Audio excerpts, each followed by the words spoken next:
Hi guys, मंडी exam factory में आप सभी का स्वागत है। गाइस आज हम लोग देखेंगे कि अदर की डेवलपमेंट, यानी कि जितने भी न्यूज में है इकोनॉमिक्स का अदर की डेवलपमेंट, ये सारा हम लोग देखेंगे। आज थोड़ा लेट हो गया है क्योंकि मेरी तबीयत थोड़ी ठीक नहीं थी, तो इसलिए आज वीडियो थोड़ा लेट रिकॉर्ड कर रहे हैं। बस क्विक एंड फास्ट रिकॉर्ड करके अपलोड हो जाएगा आज का आज ही, ठीक है। कह रहे हैं कि केंद्रीय रेशम बोर्ड यानी कि सेंट्रल स्किल बोर्ड क्यों चर्चा में है, तो इसे हम लोग को जो भी सारे न्यूज में है चर्चा में उसे देख के जाना होगा। प्रीलिम्स 2025 में जो होने वाला है 25 मई को एग्जाम, ठीक है, 25 मई 2025, ठीक है। तो इसके लिए आपको एक एक चीज देख करके जाना होगा। तो चलिए ज्यादा टाइम किल नहीं करते हैं। कह रहे कि हाल ही में केंद्रीय रेशम बोर्ड की प्लेटिनम जयंती मनाई गई है, यानी कि प्लेटिनम जुबली मनाया गया है। तो इसके बारे में हम लोग बातें करेंगे, भारत में रेशम उत्पादन के बारे में, ठीक है।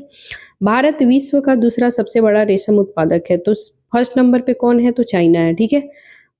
फर्स्ट नंबर पे चाइना है, सेकंड नंबर पे कौन है, भारत है, ठीक है। तो भारत का 2023 में वैश्विक उत्पादन में यानी कि पूरे ग्लोबल लेवल पे कितना हिस्सेदारी रहा है, तो 42% रहा है, ठीक है।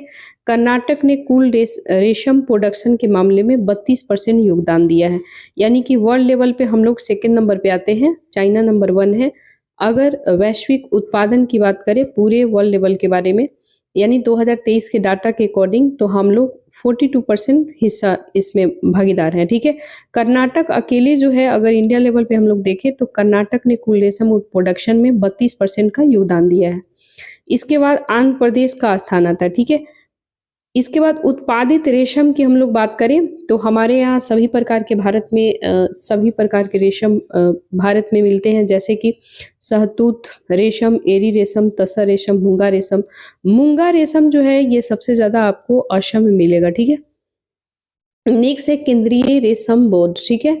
केंद्रीय रेशम बोर्ड यानी कि सेंट्रल स्किल बोर्ड, इसके बारे में हम लोग बातें करें तो इसकी स्थापना जो है ये संसद के एक अधिनियम 1948 के तहत यह स्थापित किया गया था। ये वैधानिक निकाय है, वैधानिक बोले तो ये हमारे कॉन्स्टिट्यूशन में नहीं है, ये स्टैट्यूटरी बॉडी है, ठीक है। मंत्रालय के अंतर्गत आपसे पूछेगा कौन सा मंत्रालय के अंतर्गत आता है रेशम, तो वस्त्र मंत्रालय के अंतर्गत, ठीक है। ये क्या क्या काम करता है, ये ऑर्गेनाइजेशन जो है यानी कि सेंट्रल स्किल बोर्ड क्या काम करता है, केंद्रीय रेशम बोर्ड, तो ये रेशम प्रोडक्शन, रेशम उद्योग में संबंधित सभी मामलों पे सरकार को सलाह देता है। इसके अलावा अलग अलग प्रोडक्शन प्रक्रिया का मानकीकरण करना ये काम करता है। इंटरनेशनल सेरिकल्चर की हम लोग बातें करें तो केंद्रीय रेशम बोर्ड के सदस्य सचिव 2025 से लेकर 2027 की अवधि तक IAC यानी कि इंटरनेशनल सेरिकल्चर कमीशन जो है ये महासचिव चुना गया है, ठीक है। तो केंद्रीय रेशम बोर्ड सदस्य सचिव चुना गया है 2022 से 27 के लिए, ठीक है, 2 सालों के लिए, ठीक है। ये आपको याद रखना है। इंटरनेशनल सेरिकल्चर कमीशन की बात करें तो UN यानी कि यूनाइटेड नेशन के साथ पंजीकृत अंतर सरकारी संगठन है जो दुनिया भर में रेशम प्रोडक्शन, रेशम उद्योग के विकास से जुड़ा हुआ है, ठीक है। नेक्स्ट हम लोग देखेंगे भारतीय कृषि अनुसंधान परिषद यानी कि ICAR के बारे में हम लोग देखेंगे। इस साल बहुत ही ज्यादा चर्चा में रहा है। क्यों चर्चा में है, क्योंकि ये 100 साल इसका पूरा हो गया है एस्टेब्लिशमेंट का। इसकी जो स्थापना हुआ था 1924 में और 2025 चल रहा है, तो हालांकि ये 2024 वाला न्यूज है, 2024 से 24, तो 1924 में स्थापना हुआ था ICAR को और 2024 में इसका टोटल 100 ईयर्स हो चुका है, इसलिए चर्चा में है, तो अपन देख के जाएंगे। कह रहा है कि Indian council of agriculture research ICAR जो है national institute of secondary agriculture यानी कि निशा क्यों चर्चा में है, तो ICAR और NIAC यानी कि नेशनल इंस्टीट्यूट ऑफ NIS यानी कि सॉरी फॉर दैट ICAR, ठीक है, यानी कि Indian council of agriculture research और NIAC जो है यानी कि national institute of secondary agriculture, ये स्थापना के दोनों को 100 वर्ष पूरा हुआ है, ठीक है। ICAR का भी और NIAC का भी, दोनों का 100 वर्ष पूरा हुआ है। ICAR और NIS की स्थापना की बात करें तो 1924 में भारतीय प्राकृतिक रॉल एवं गोंद संस्था के रूप में रांची झारखंड में किया गया था, ठीक है। यानी कि ICAR की स्थापना जो है उस समय रांची झारखंड जो था वो बिहार का हिस्सा हुआ करता था, ठीक है। क्योंकि आप सभी को पता है भारत को यानी कि झारखंड जो है वो लगभग हमारा 48% जो है बिहार का पार्ट आधा मतलब लगभग 52% जो है बिहार को मिला, 48% जो है ये बिहार से लेकर के 2000 में 15 नवंबर 2000 ईस्वी को झारखंड जो है अलग हो गया, ठीक है। तो उस समय की बात किया जा रहा है जब बिहार में ये पार्ट हुआ करता। वर्तमान की बात करें तो रांची में आ जाएगा, ठीक है। तो इसकी स्थापना पूछेगा, दोनों की आईसीआर और एनआईएसए की स्थापना 1924 में हुआ था, प्राकृतिक रॉल और गोंद संस्था के तहत, ठीक है। 2022 में इसका नाम बदल करके क्या किया गया, आईसीआर एनआईएसए का कर दिया गया। ये कृषि और किसान कल्याण मंत्रालय के अंतर्गत आता है। तो आपको मूल रूप से और कुछ याद रखना नहीं रखना, एक तो याद रखना है कि 100 वर्ष इसका पूरा हुआ है, स्थापना 1924 में हुआ है। दूसरा मंत्रालय पूछेगा तो कृषि एवं किसान कल्याण मंत्रालय, इतना आपको याद करके जाना है, ठीक है। बाकी याद करो नहीं करो कोई बात नहीं है। नेक्स्ट है सेकेंडरी एग्रीकल्चर में प्राथमिक कृषि उत्पादन के मूल्य संवर्धन के साथ साथ मधुमक्खी पालन, कुक्कुट पालन, कृषि पर्यटन जैसी अन्य कृषि संबंधी गतिविधियां भी शामिल है, ठीक है। Indian institute of natural resins and the gums, ये ऑर्गेनाइजेशन काम करती है।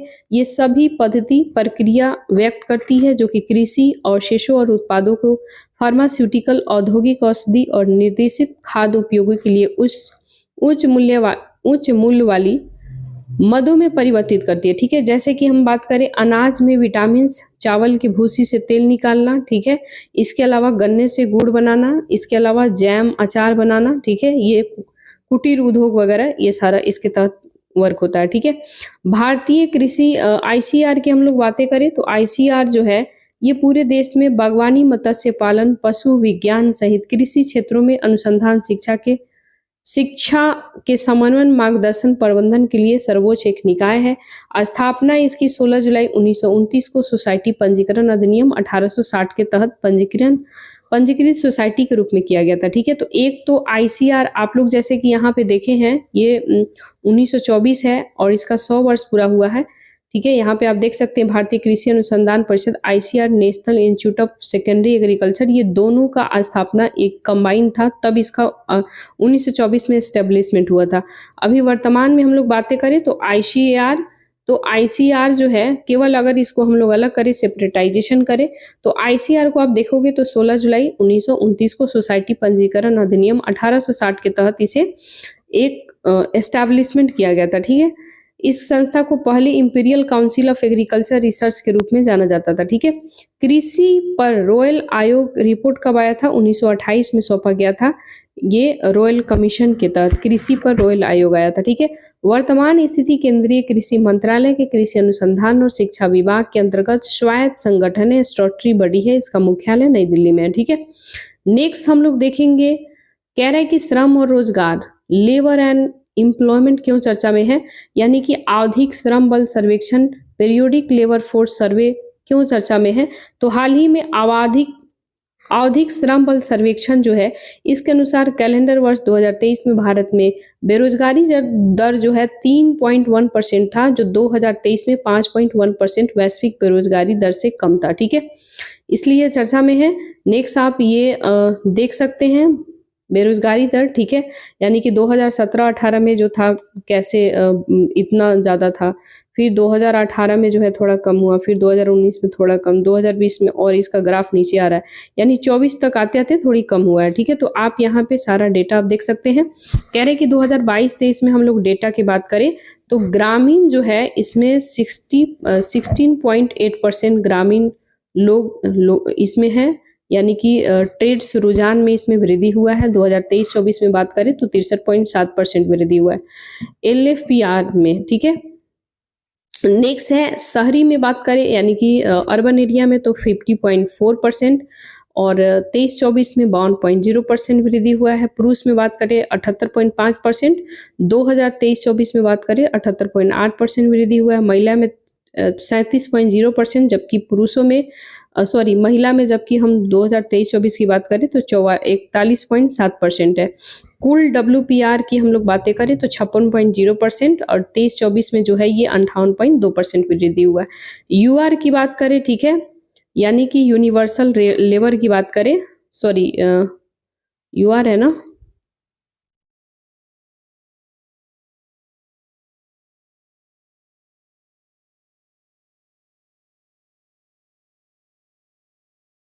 LFPR और WPR और UR। ये UR में हम लोग बातें करें तो टोटल जो है 3.2% है और 2023-24 में ये हो जाएगा 3.2% अपवर्तित, ये अपरिवर्तित हुआ है, इसमें मतलब लाइक ज़्यादा वृद्धि नहीं हुआ है, ठीक है। तो ये आप डेटा देख सकते हैं। नेक्स्ट हम लोग देखेंगे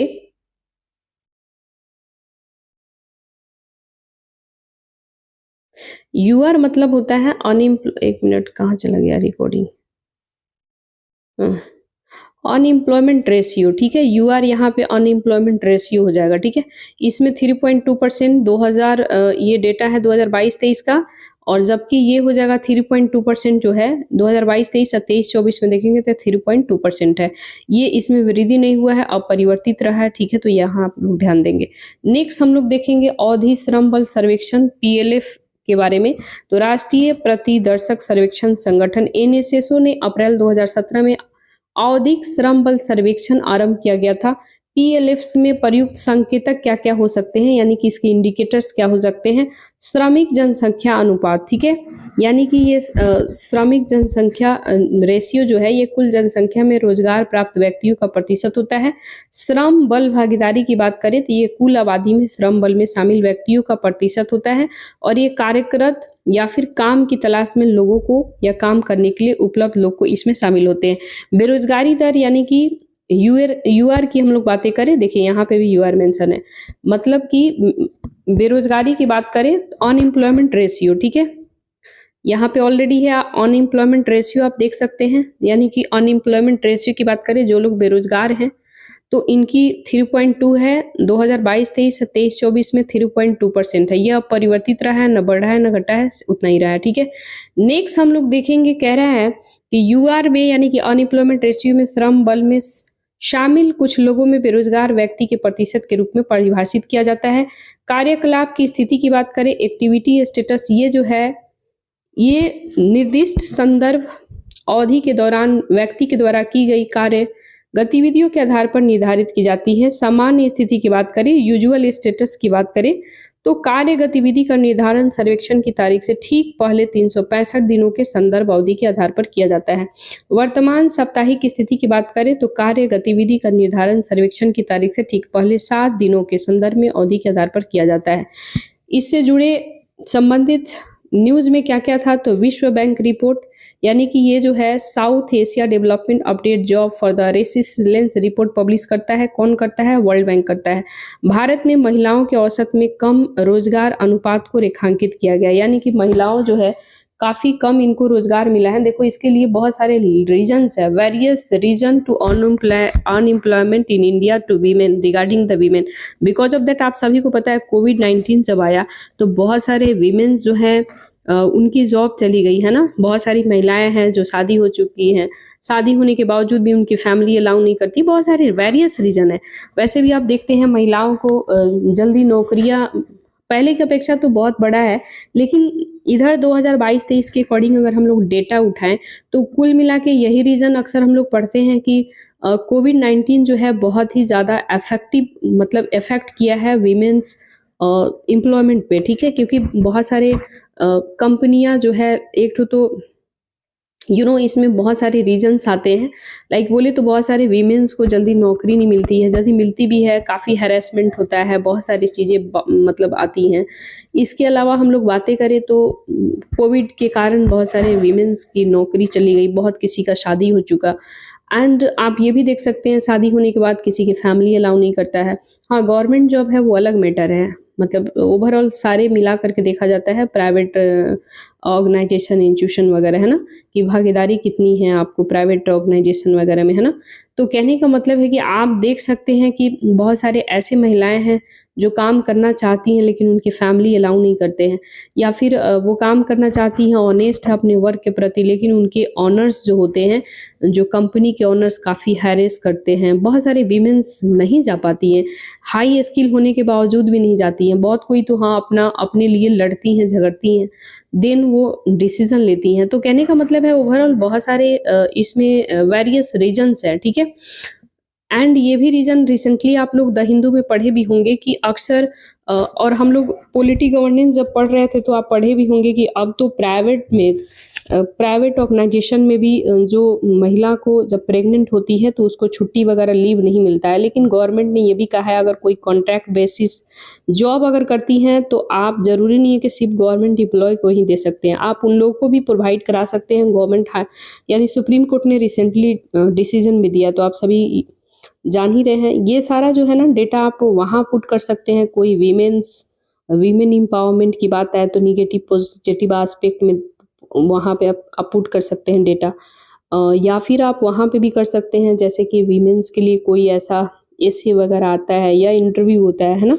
तो ओवरऑल आप लोग वीडियो को 2 से 3 बार सुनिएगा, याद हो जाएगा, ठीक है। तो ज़्यादा हम समय आपका किल नहीं करेंगे। अच्छा, एक चीज़ और इसमें हम लोग देख ले, अंतर्राष्ट्रीय श्रम संगठन यानी कि आईएलओ जो है, International Labour Organization, India employment report 2024 जारी किया है। इसके अनुसार हर 3 बेरोजगारी व्यक्तियों में 1 युवा शामिल है।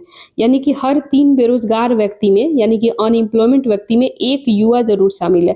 पीरियोडिक लेबर फोर्स सर्वे ये पब्लिश करता है, ये ऑर्गेनाइजेशन है, इस पे काम करता है, ठीक है। नेक्स्ट है गिग इकोनॉमी। गिग इकोनॉमी इस साल बहुत ज़्यादा चर्चा में रहा है, तो आपको पढ़ के जाना ही जाना है। तो हाल ही में कर्नाटक गवर्नमेंट ने Karnataka platform based gig worker सामाजिक सुरक्षा कल्याण विधेयक का मसौदा जारी किया है। ये गिग श्रमिक आखिर होते क्या हैं, तो इसके बारे में हम लोग बातें करेंगे। कह रहे हैं कि गिग वर्कर वह व्यक्ति होता है जो पारंपरिक नियोक्ता कर्मचारी संबंध से बाहर के कार्य दशा में काम करता है और उससे आय अर्जित करता है, ठीक है। गिग वर्कर्स को आमतौर पर 2 श्रेणियों वर्गीकृत किया जाता है। वो दो श्रेणी कौन कौन है उस पर हम लोग एक बार देख लेंगे। प्लेटफॉर्म आधारित होता है, दूसरा नॉन प्लेटफॉर्म आधारित होता है, ठीक है। यानी कि एक ऑर्गेनाइजेशन में रह के काम करता है, प्लेटफॉर्म पे काम करता है, दूसरा जो है बाहर बाहर काम करता है, नॉन प्लेटफॉर्म। वो भी तो प्लेटफॉर्म के अंदर आता है, लेकिन नॉन प्लेटफॉर्म इसलिए कहा जाता है कि लाइक बोले तो पार्ट टाइम वगैरह जॉब करता है या फिर बाहर में रह करके वगैरह काम कर सकता है ना, that is called the non platform, ठीक है। तो अब हम लोग देखेंगे प्लेटफॉर्म आधारित क्या है। ये आमतौर पर online software app digital platform से जुड़े होते हैं, तो ये प्लेटफॉर्म आधारित हो गया। नॉन प्लेटफॉर्म की बात करें, इसमें सामान्य कंपनियां में पार्ट टाइम या फिर फुल टाइम आधार पर कार्य करने वाले अस्थायी वेतन, यानी कि जिसका फिक्सिंग सैलरी नहीं होती है, इन्हें कहा जाता है, ये वेतन भोगी वर्कर्स शामिल होते हैं, ठीक है, नॉन प्लेटफॉर्म। तो गिग वर्कर्स में 2 तरह के हो गए। एक प्लेटफॉर्म पे काम करने वाले जो सॉफ्टवेयर वगैरह कोई सॉफ्टवेयर ऑनलाइन सॉफ्टवेयर पे काम करते हैं या सॉफ्टवेयर बनाते हैं या सॉफ्टवेयर ऐप वगैरह डिजिटली प्लेटफॉर्म से जुड़े होते हैं। या फिर एक होते हैं जो कुछ समय के लिए जिनको पैसे की नीडी होती है, यानी कि इसको अस्थायी नॉन प्लेटफॉर्म बोलेंगे, लाइक ये परमानेंट नहीं होती है, ठीक है। नेक्स्ट हम लोग देखेंगे भारत में गिग इकोनॉमी के लिए उठाए गए कदम, यानी कि भारत में कौन कौन से इनिशिएटिव है, भारत के द्वारा कौन कौन से इसके लिए स्कीम लाया गया है। तो वेतन संहिता 2019 के तहत गिग वर्कर सहित संगठित और असंगठित, ठीक है, यानी कि ऑर्गेनाइजेशन एंड नॉन ऑर्गेनाइजेशन जो क्षेत्रों में सार्वभौमिक न्यूनतम वेतन यूनिवर्सल मिनिमम वेज फ्लोर परिश्रमिक का प्रावधान करता है। सामाजिक सुरक्षा 2020 लाया गया था, जिसके तहत गिग वर्कर्स को सामाजिक सुरक्षा लाभ प्रदान करने का प्रावधान दिया गया था। इसमें गिग प्लेटफॉर्म श्रमिक कल्याण में सामाजिक सुरक्षा नीति स्थापित करने के लिए उनके लिए योजना बनाने, उनके लिए कार्यान्वयन की निगरानी करना, राष्ट्रीय सामाजिक सुरक्षा बोर्ड स्थापना का भी प्रस्ताव किया गया था। इस श्रम पोर्टल की हम लोग बातें करें तो केंद्रीय श्रम और रोजगार मंत्रालय, ठीक है, किसके तहत, तो ये हो जाएगा केंद्रीय श्रम और रोजगार मंत्रालय, ठीक है। यहाँ पे ऑलरेडी आप देख सकते हैं केंद्रीय श्रम और रोजगार मंत्रालय, ये आपको याद रखना है। इसने आरंभ किया था। इसका उद्देश्य क्या है, तो अलग अलग मंत्रालय अलग अलग विभाग चलाई जा रही है, जिसमें सामाजिक सुरक्षा योजना लाभ असंगठित क्षेत्रों को श्रमिकों को उपलब्ध कराया जा सके। प्रधानमंत्री सुरक्षा बीमा योजना भी लाया गया था। इसके तहत असंगठित क्षेत्र जो है, यानी कि जो अनऑर्गेनाइज एरिया जो है, वो सभी पात्र पंजीकृत श्रमिक सहित गिग वर्कर्स को 1 वर्ष के लिए 2 लाख रुपए की दुर्घटना बीमा को कवर करती है।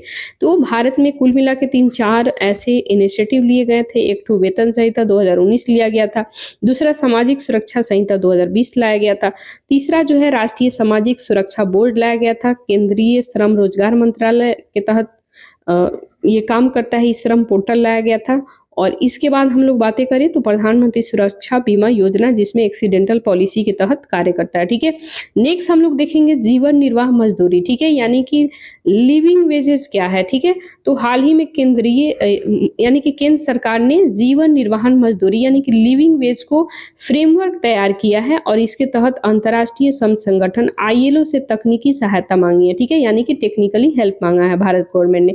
वर्तमान में भारत में न्यूनतम मजदूरी सिद्धांत का अनुपालन किया जाता है। मजदूरी जो है 2017 से स्थिर बनी हुई है, यानी कि कांस्टेंट है। न्यूनतम मजदूरी अधिनियम 1948 में न्यूनतम मजदूरी तय करने के लिए केवल दिशा निर्देश का उपलब्ध किया गया था, लेकिन वर्तमान में ये कानून नहीं बताता है कि न्यूनतम मजदूरी कितनी होनी चाहिए। ठीक है, संसद के द्वारा पारित वेतन संहिता 2019 में ये मेंशन है कि एक सार्वभौमिक वेतन स्तर का प्रावधान जो है किया गया है और इस संहिता के कार्यान्वयन के बाद ये वेतन स्तर सभी राज्यों में लागू होगा। ठीक है, इसके लिए कौन से ऑर्गेनाइजेशन काम करता है? यूनिवर्सल वेजेस फ्लोर काम करता है। नेक्स्ट हम लोग देखेंगे, कह रहा है कि कुछ प्रकार के रोजगारों के लिए न्यूनतम मजदूरी तय करने के संबंधित प्रावधान न्यूनतम मजदूरी अधिनियम 1948 और ठेका श्रम विनियमन उत्पादन अधिनियम 1970 के द्वारा दिए गए हैं। इस श्रम में स्थिति उत्पन्न होती है, सभी राज्यों में राष्ट्रीय आधार मजदूरी यानी कि वेजेस फ्लोर लागू नहीं किया जाएगा। इस वजह से राज्यों के बीच मजदूरी असमानताएं को देखी जाती है, यानी कि अनइक्वलिटी हो जाती है। ठीक है, जीवन निर्वहन मजदूरी और निर्वहन मजदूरी के बीच डिफरेंट की हम लोग बातें करें तो कह रहे हैं कि इसमें जीवन निर्वहन मजदूरी यानी कि लिविंग वेजेज क्या है और मिनिमम वेजेज या न्यूनतम वेजेज क्या है, दोनों में डिफरेंट क्या है। तो लिविंग वेजेज की हम लोग बातें करें तो श्रमिक और उनके परिवारों के लिए सम्मानजनक जीवन जीने के लिए आवश्यकता मजदूरी स्तर पे देखा जाता है, जबकि न्यूनतम मजदूरी है ये प्रति घंटे कार्य के बदले निर्धारित वैधानिक न्यूनतम मजदूरी है, जिसका भुगतान करना नियोक्ता की बाध्यता होती है, मैंडेटरी होती है। इसका उद्देश्य क्या होते हैं? तो जीवन निर्वहन मजदूरी में श्रमिकों के जीवन की गुणवत्ता में सुधार करना होता है, जबकि इस न्यूनतम मजदूरी की हम लोग बातें करें यानी कि मिनिमम वेजेज में श्रमिकों को नियोक्ता के शोषण से इसमें बचाना होता है। ठीक है, कहीं अगर शोषण किया जा रहा है तो उसे बचाना होता है। नेक्स्ट अब हम लोग देखेंगे भारतीय बीमा विनियामक विकास प्राधिकरण, insurance regulatory and development authority of India को देखेंगे। तो भारत में भारतीय बीमा विनियामक और विकास प्राधिकरण जो है ये भारतीय जीवन बीमा निगम यानी कि LIC की हम लोग बातें करें, life insurance corporation of India, ये जनरल इंश्योरेंस यानी कि general insurance corporation of India, GIC री और न्यू इंडिया इंश्योरेंस कंपनी को DSIIS के रूप में चिन्हित किया गया है। प्रणालीगत रूप में हम लोग बातें करें यानी कि सिस्टमैटिक रूप में देखें तो घरेलू बीमा कार्यकर्ता domestic systematic important insurance DSSI के बारे में, तो ये जो है DSSI यानी कि घरेलू बीमाकर्ता जो है बीमा बाजार में अधिक महत्व वाली बड़े आकार और घरेलू वैश्विक रूप से बीमा व्यवसाय काफी गहनता से जुड़ी हुई बीमा कंपनियां होती हैं, जिनके संकट में आना या फिर विफल होना देश की वित्तीय प्रणाली में गंभीर अव्यवस्था लाग सकता है। DSII के बारे में हम लोग बातें करें तो इतने बड़े महत्वपूर्ण होते हैं कि इनमें विफल नहीं होने दिया जा सकता है। और DSII जो है यानी कि डोमेस्टिक सिस्टमैटिक इंपॉर्टेंट इंश्योरेंस, इसके अतिरिक्त विनियामक नियमों का पालन करना होता है। बीमा क्षेत्र के महत्वपूर्ण बदलाव के लिए हम लोग देखेंगे तो IRDAI से रिलेटेड इसमें क्या क्या इसका फंक्शन है, काम क्या करता है। तो IRDAI जो है ये बीमा यानी कि बीमा क्षेत्र विकास की बातें करें तो बीमा पैठ या पहुंच 2001 से 2002 में 2.71% था, जो अभी वर्तमान में बढ़ करके ये 21-22 के डेटा के अकॉर्डिंग 4.2% हो गया है। बीमा डेंसिटी की बात करें तो 2001 से 2002 में ये 11.5 अमेरिकी डॉलर था, जबकि 2021-22 में $91 हो गया था, तो काफ़ी इंक्रीजमेंट हुआ है। 2047 तक अगर हम लोग बातें करें लाइक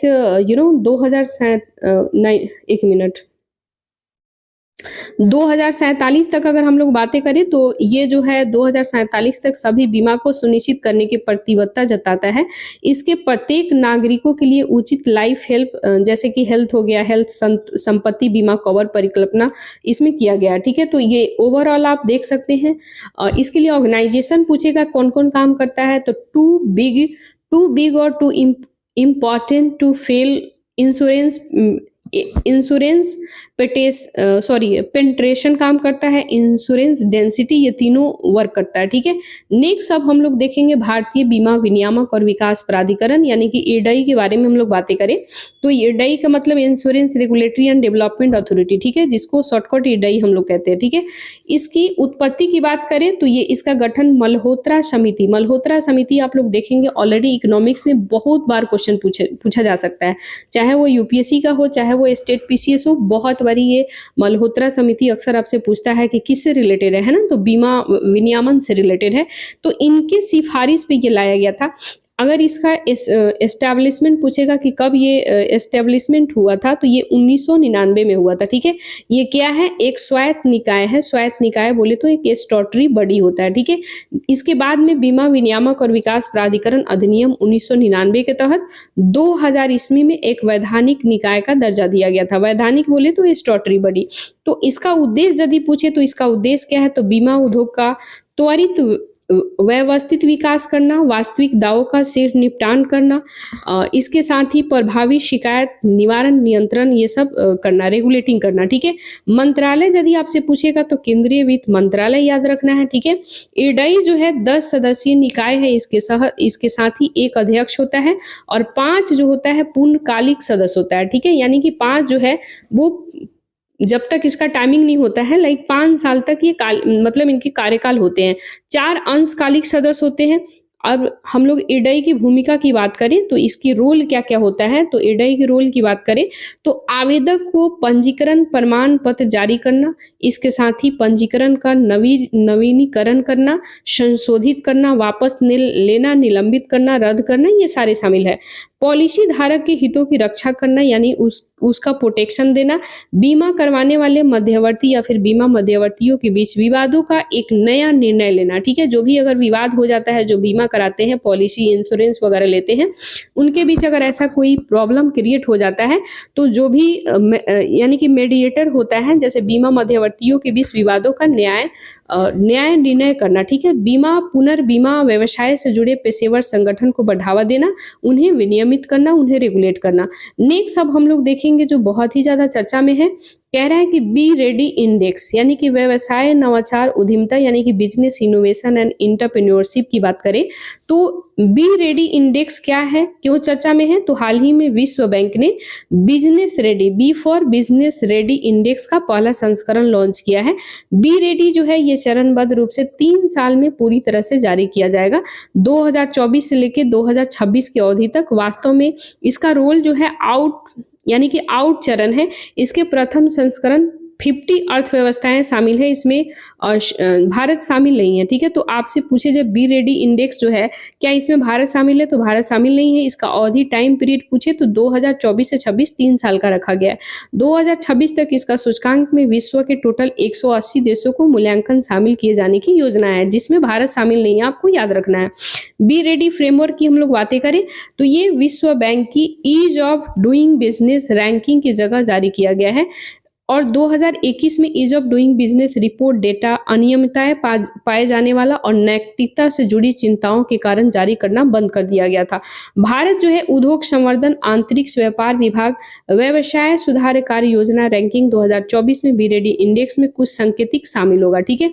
तो क्या क्या है बी रेडी इंडेक्स की हम लोग बातें करें, इसके विषय क्या क्या है, तो व्यवसाय में प्रवेश करना, व्यवसाय का स्थान यानी उसका देखना कौन से स्थान है, यूटिलिटी सेवा सर्विस देना, श्रम वगैरह देखा जाएगा, वित्तीय सेवाएं क्या है, अंतर्राष्ट्रीय व्यापार क्या है यानी इंटरनेशनल लेवल पे व्यापार वगैरह ट्रेड देखा गया, इसका कराधान देखा जाएगा, विवाद समाधान कैसे होता है, बाजार प्रतिस्पर्धा है, बाजार में कॉम्पिटिटिवनेस कितने हैं और व्यवसायिक का दिवाला है कि नहीं है यानी कि नॉन परफॉर्मिंग है कि नहीं है, ओवरऑल डिजिटल तकनीकी अपनाना, पर्यावरण सांधारणीय देखना है, प्लस जेंडर देखना है, ठीक है।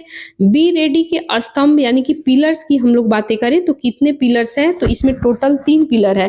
पिलर 1 में हम लोग देखेंगे विनियामकीय फ्रेमवर्क है यानी कि ये विनियमन और ये नियम और विनियमन जिनका पालन फर्मों को यानी कि जो भी फर्म वगैरह होता है जो ट्रेड से रिलेटेड होते हैं, जो शुरू करना और संचालन करने बंद करने के दौरान करना चाहिए, ये यानी कि आपको स्तंभ 1 में आएगा, ठीक है।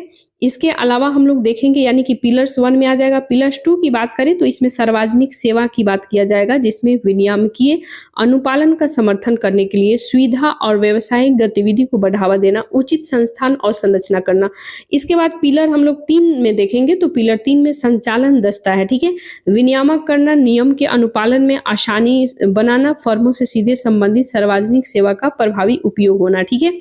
नेक्स्ट है बी रेडी इंडेक्स क्या है, जो हम लोग इतना देर में देख रहे हैं। तो ये विश्व बैंक समूह की ओर से डेटा संग्रह और विश्लेषण की एक नई परियोजना है। ये सूचकांक के जरिए दुनिया भर में देशों में व्यवसाय और निवेश माहौल और आकलन किया जाना है। इसके साथ ही एक वार्षिक कॉर्पोरेट रिपोर्ट भी जारी करता है। तो आपसे पूछे कौन जारी करता है रिपोर्ट, तो आपको बताना है वर्ल्ड बैंक करता है। इसके साथ ही इसका लक्ष्य 3 मुख्य लक्ष्यों पर आधारित है। ये केंद्रित करने वाला लक्ष्य है, इसका उद्देश्य प्राप्त करना है, वो हम लोग तीनों ऑलरेडी देख चुके हैं। सुधार का समर्थन करना, एक बार और देखें, यानी कि रिफॉर्मेशन करना। इसमें ये सुधार से जुड़े बेंचमार्क साझा करके कुछ नीति, रूल, रेगुलेशन के माध्यम से प्रोत्साहित किया जाएगा। सरकार और व्यवसाय जगत और विश्व बैंक के बीच संवाद को बढ़ावा मिलेगा। नीतिगत मार्गदर्शन की हम लोग बातें करें तो एक नीतिगत मार्गदर्शन में ये विश्व की सर्वोत्तम पद्धति यानी कि बेस्ट प्रैक्टिसेस के डेटा की तुलना में नीतियों में बदलाव के लिए सुझाव दिया जाएगा। विश्लेषण और अनुसंधान की बात करें तो ये निजी क्षेत्र के विकास को बढ़ावा देने के लिए, ये कारकों पर शोध और समर्थन करने के लिए विस्तृत डेटा प्रदान करेगा, ठीक है। अब हम लोग देखेंगे भारत का स्टार्टअप इकोसिस्टम, ठीक है। तो भारत का स्टार्टअप इकोसिस्टम आखिर है क्या, क्यों चर्चा में है, तो हाल ही में वाणिज्य एवं उद्योग मंत्रालय ने भारत के स्टार्टअप इकोसिस्टम के लिए Bharat startup knowledge access registry पहल शुरू किया है, ठीक है। यानी कि गवर्नमेंट का एक इनिशिएटिव लाया है, ठीक है। भास्कर पहल एक महत्वपूर्ण प्लेटफॉर्म के रूप में कार्य करेगा। इसे स्टार्टअप्स, निवेशकों सहित उद्यमशीलता इकोसिस्टम के भीतर प्रमुख हितधारकों के बीच सहयोग और केंद्रीकृत सुव्यवस्थित को बढ़ाने के लिए तैयार किया गया है। ये प्राथमिक इसका लक्ष्य जो है स्टार्टअप इकोसिस्टम के तहत हितधारकों के लिए विश्व की सबसे बड़ी डिजिटल रजिस्ट्री बनाना है। ये पहल स्टार्टअप इंडिया कार्यक्रम के अंतर्गत संचालित किया जाएगा, जिसका उद्देश्य जो है देश में नवाचार को बढ़ावा देना है, निवेश को प्रोत्साहित करने के लिए मजबूती इकोसिस्टम निर्माण करना है। नेक्स्ट हम लोग देखेंगे ये भास्कर की मुख्य विशेषता क्या है। विशेषता की बात करें तो व्यक्तिगत पहचान बनाना है, जिसमें व्यक्तियों और उसके अनुभव, उसके एक्सपीरियंस, इंटरेक्शन सुनिश्चित करना है। इसके साथ ही प्रत्येक हितधारकों को विशिष्ट भास्कर आईडी प्रोवाइड करना है। खोज क्षमता की हम लोग बात करें यानी कि इसकी रिसर्च कैपेसिटी की बात करें तो ये शक्तिशाली खोज सुविधाओं के माध्यम से यूजर आसानी से प्रासंगिक संसाधनों और अवसरों को प्राप्त लगा सकता है, ठीक है। ग्लोबल ब्रांडिंग की बातें करें तो ये नवाचार हब के रूप में भारत की वैश्विक प्रतिष्ठा को बढ़ावा देगा। और नेटवर्किंग की हम लोग बात करेंगे तो बाधा रहित इंटरेक्शन के लिए स्टार्टअप और हितधारकों के बीच अंतराल को समाप्त करेगा, ठीक है। यानी कि डायरेक्ट नेटवर्किंग इंटरैक्ट करेगा, ठीक है। संसाधनों तक पहुंच की बात करें तो कुशल स्किलिंग के लिए भास्कर स्टार्टअप को महत्वपूर्ण, उपयोगी और ज्ञान तक तत्काल केंद्रीकृत पहुंच प्रदान करेगा। भारत का स्टार्टअप और इकोसिस्टम की हम लोग बातें करें तो हुरून रिसर्च इंस्टीट्यूशन में हुरून रिसर्च इंस्टीट्यूट ने ग्लोबल यूनिकॉर्न इंडेक्स 2024 जारी किया है। इसमें 2023 में भारत में जो है टोटल 67 यूनिकॉर्न थे और यूनिकॉर्न स्टार्टअप संस्था यानी कि यूनिकॉर्न स्टार्टअप्स की संख्या के मामले में भारत जो है विश्व में यूएस और चीन के बाद तीसरे नंबर पे आता है। तो यूनिकॉर्न्स में भारत में कितने हैं तो टोटल 67 है।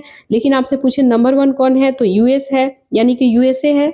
यूनाइटेड स्टेट ऑफ अमेरिका है, दूसरे नंबर पे चाइना आता है। भारत कितने नंबर पे आता है तो ये तीसरे नंबर पे आता है। इंडिया में टोटल 67 यूनिकॉर्न है, ठीक है। तो ये आपको याद रखना है। $1 बिलियन या उससे अधिक मूल्य के निजी स्वामित्व वाली कंपनी को यूनिकॉर्न स्टार्टअप कहा जाता है, ठीक है।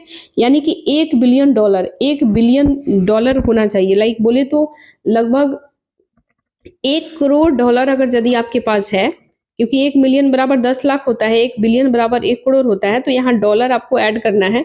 तो 1 बिलियन यानी कि $1 करोड़ हो अगर आपके कंपनी का वैल्यूएशन या फिर उतना टर्नओवर है, तो वैसे कंपनियों को यूनिकॉर्न स्टार्टअप कहा जाता है। ये कंपनी पब्लिक एक्सचेंजों में सूचीबद्ध नहीं होती है, ये वेंचर फंड से वित्त पोषित प्राप्त होता है, ठीक है।